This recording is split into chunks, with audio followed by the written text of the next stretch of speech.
Halo semuanya, gue Dayat.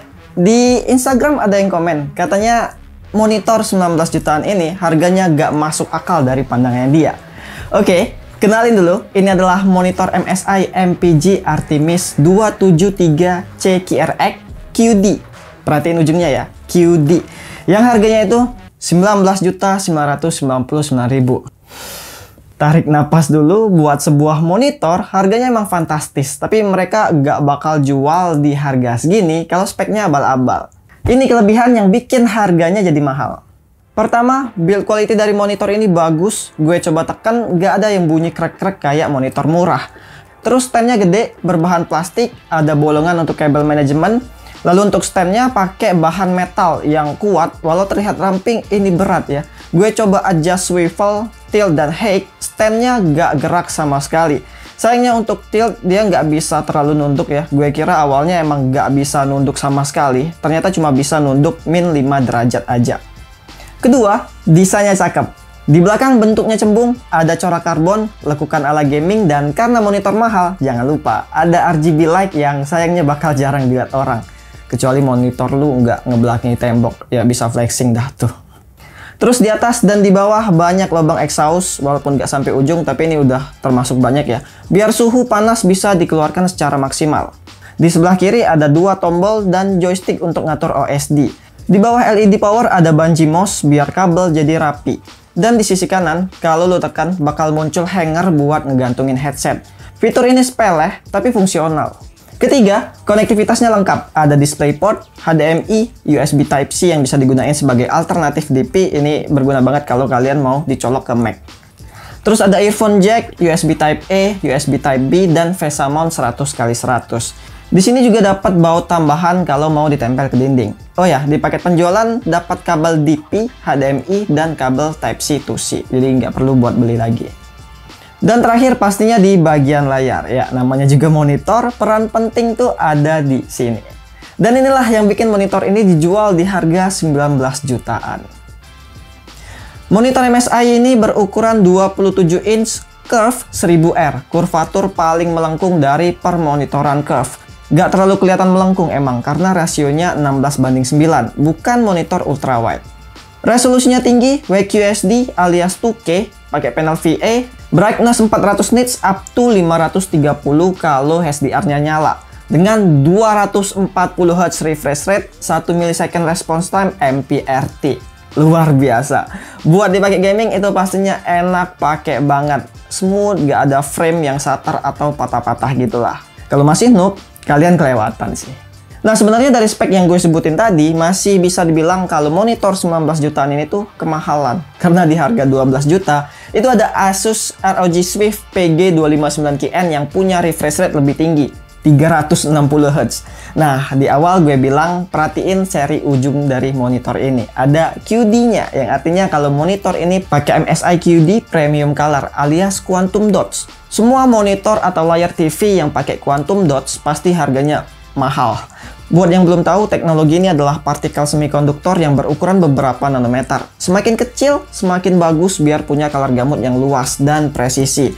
Udah dikalibrasi bawaan pabrik, 128% sRGB, 92% Adobe RGB, dan 95% DCI-P3. Akurasi warna mencapai Delta E2. Berikut data tes reportnya, gamma di 2.2 dan average delta E mencapai 1.49. Jadi pastinya monitor ini bisa dipakai untuk gaming, ya pastinya karena ini monitor gaming punya refresh rate tinggi 240 Hz.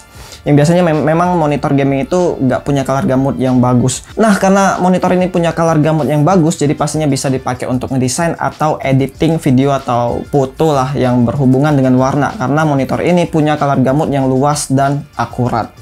Selain itu udah support HDR400 VESA Certified yang bikin layar jadi tambah tajam. Nah, kalau kalian pakai Windows 11, ini ada fitur auto HDR-nya. Jadi HDR-nya bisa otomatis nyala sesuai sama konten yang udah support HDR juga pastinya. Ditambah ada fitur AMD FreeSync, tapi bukan FreeSync yang biasa, melainkan AMD FreeSync Premium Pro. Benefitnya bisa support game HDR 120 Hz di resolusi Full HD dan minim dari low frame rate. Nah, ini baru fitur gamingnya ya. Monitor ini ada MSI Gaming Intelligence alias AI untuk mempermudah kita main game-game FPS. Ada Night Vision, ini buat nerangin objek yang gelap biar musuh bisa kelihatan. Lalu ada Smart Crosshair alias kekeran dan Optic Scope yang bikin layaknya kayak pakai scope karena di tengah-tengah gambarnya ini jadi ngezoom gitu. Selintas kayak cheat, tapi versi halal guys. Nggak ada cheat yang halal. Semua haram.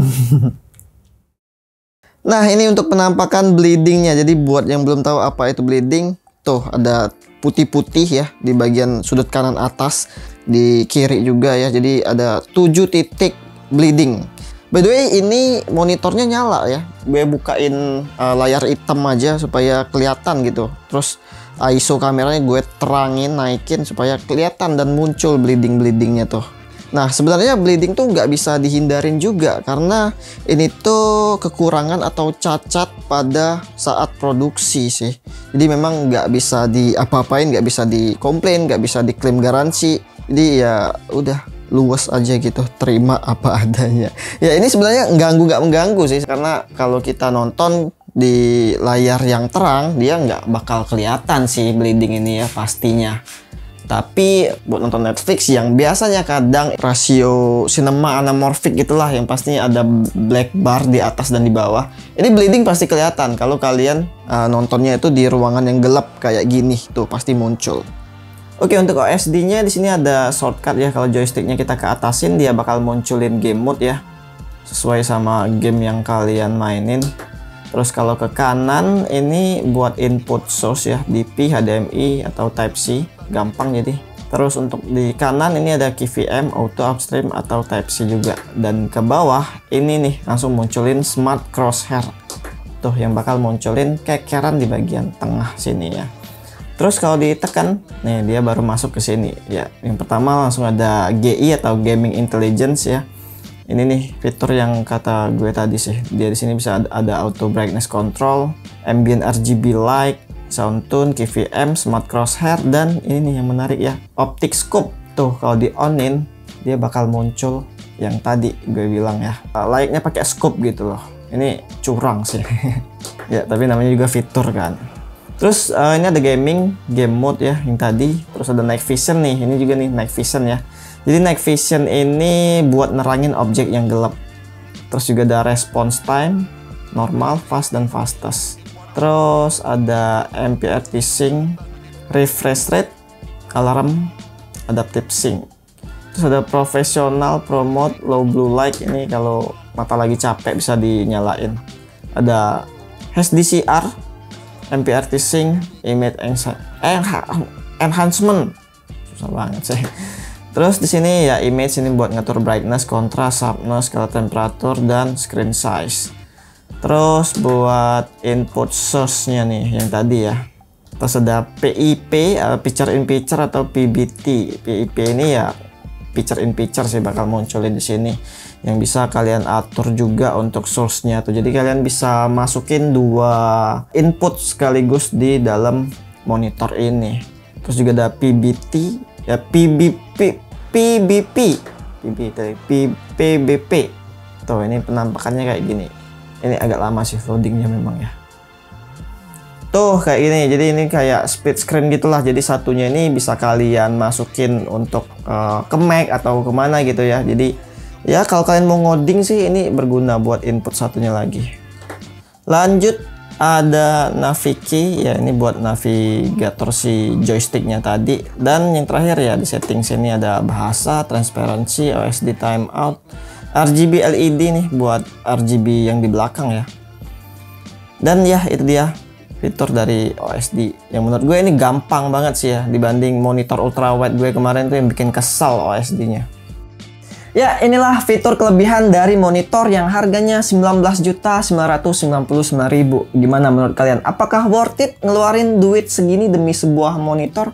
Bisa langsung komen aja di bawah.